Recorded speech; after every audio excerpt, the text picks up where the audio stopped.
हाय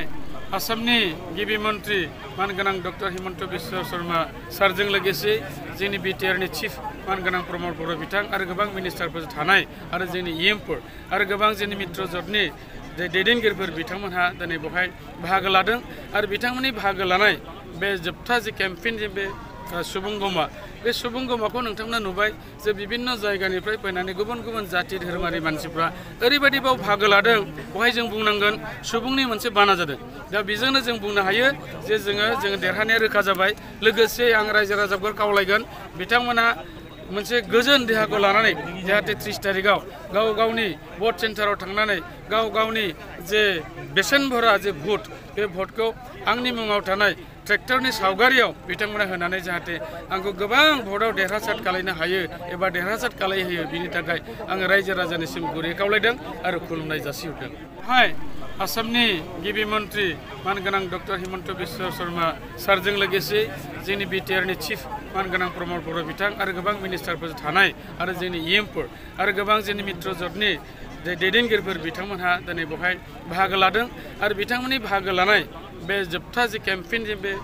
सुबुंगमा बे सुबुंगमाखौ नोंथांमोना नुबाय जे विभिन्न जायगानिफ्राय फैनानै गुबुन गुबुन जाति धोरोमारि मानसिफ्रा ओरैबायदि बाव बाहागो लादों बेवहाय जों बुंनांगोन सुबुंनि मोनसे बाना जादों दा बेजोंनो जों बुंनो हायो जे जोङो देरहानाया रोखा जाबाय लोगोसे आं रायजो राजाफोर खावलायगोन बिथांमोना मोनसे गोजोन देहाखौ लानानै जाहाथे 30 तारिखआव गाव गावनि भट सेन्टाराव थांनानै गाव गावनि जे बेसेन भरा जे भट बे भटखौ आंनि मुङाव थानाय ट्रेक्टरनि सावगारियाव बिथांमोना होनानै जाहाथे आंखौ गोबां भटआव देरहासार खालामनो हायो एबा देरहासार खालामहोयो बिनि थाखाय आङो रायजो राजानिसिम गुरै खावलायदों आरो खुलुमनाय जासिहरदों। हाय आसामनि गिबि मन्त्रि मानगोनां डक्टर हिमन्त बिश्व शर्मा सारजों लोगोसे जोंनि बिटिआरनि चिफ मानगोनां प्रमद बर' बिथां आरो गोबां मिनिस्टारफोर थानाय आरो जोंनि इएमफोर आरो गोबां जोंनि मित्र जथनि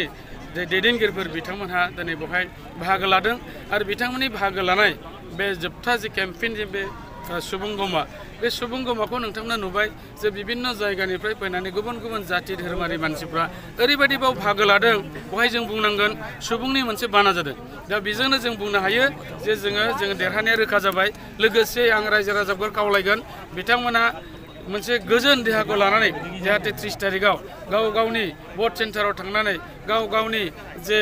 बेसेन भरा जे भट बे भटखौ आंनि मुङाव थानाय ट्रेक्टरनि सावगारियाव बिथांमोना होनानै जाहाथे आंखौ गोबां भटआव देरहासार खालामनो हायो एबा देरहासार खालामहोयो बिनि थाखाय आङो रायजो राजानिसिम गुरै खावलायदों आरो खुलुमनाय जासिहरदों। हाय आसामनि गिबि मन्त्रि मानगोनां डक्टर हिमन्त बिश्व शर्मा सारजों लोगोसे जोंनि बिटिआरनि चिफ मानगोनां प्रमद बर' बिथां आरो गोबां मिनिस्टारफोर थानाय आरो जोंनि इएमफोर आरो गोबां जोंनि मित्र जथनि दैदेनगिरिफोर बिथांमोनहा दिनै बेवहाय बाहागो लादों आरो बिथांमोननि बाहागो लानाय बे जोबथा जे केम्पेइन जे बे सुबुंगमा बे सुबुंगमाखौ नोंथांमोना नुबाय।